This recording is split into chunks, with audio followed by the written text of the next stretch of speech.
Fala galera, estamos aqui hoje em frente à Igreja Matriz de Pirenópolis, cidade do Goiás, que está perto de completar já 300 anos.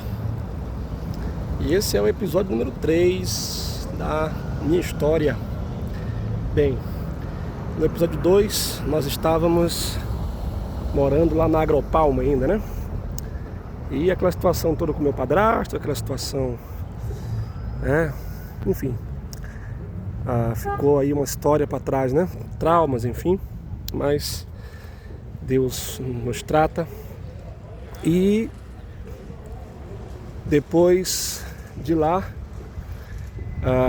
minha mãe foi demitida da empresa junto com meu padrasto, né? E eles foram para Belém. E eu estava no meio do ano, né? No meio do ano lá na escola. E acabei ficando para trás, né?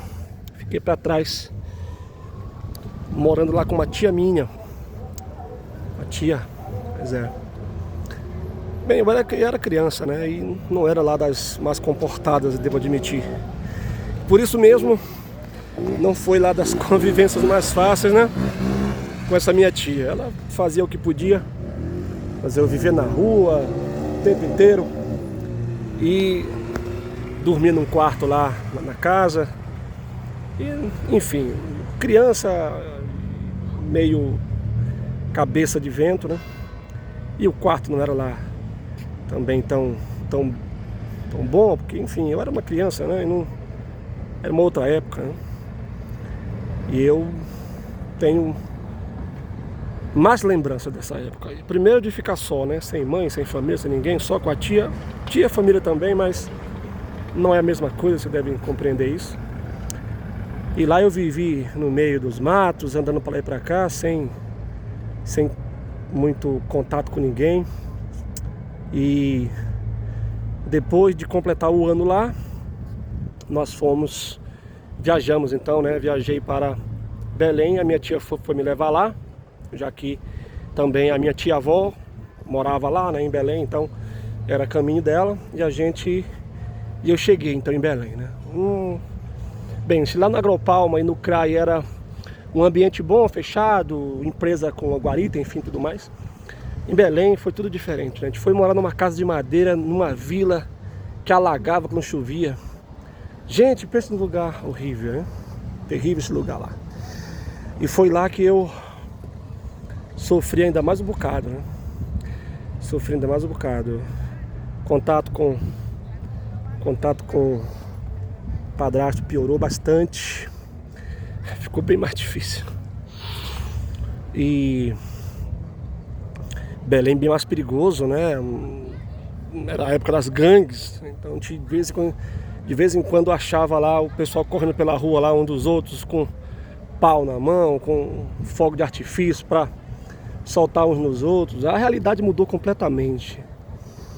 Uma reviravolta total. De um lugar de segurança, fechado, no interior, para uma cidade grande, perigosa, morando pessimamente, estudando também num centro comunitário que era anexo ao colégio onde eu estudei. Passei um próximo capítulo disso daí. E ali eu encontrei a violência, encontrei, enfim, tudo que você pode imaginar de um ambiente pobre, violento, sujo, feio, sem saneamento básico, sem nada. E a casa que a gente morava também era muito péssima, muito ruim. E as lembranças são bem ruins mesmo, né? E aquilo que me dava um pouco de alegria era a escola, né? A escola sempre para mim foi meio que um refúgio. E é isso. Esse capítulo se encerra com essa péssima lembrança de até mesmo momentos em que nós tivemos até fome ali naquele lugar, passamos, né? Mas, enfim, próximo capítulo já é a nossa chegada em Belém e as aventuras que lá tivemos, trabalhando na praça lá. Enfim, vai ser bom você ficar aí para ouvir isso, hein? Gostou aqui das histórias do professor Lauro, pastor Lauro? Dá o like, comenta aí como é que foi também a tua história de vida. Quiser contar um pouco aí para nós, Fica à vontade. Até a próxima.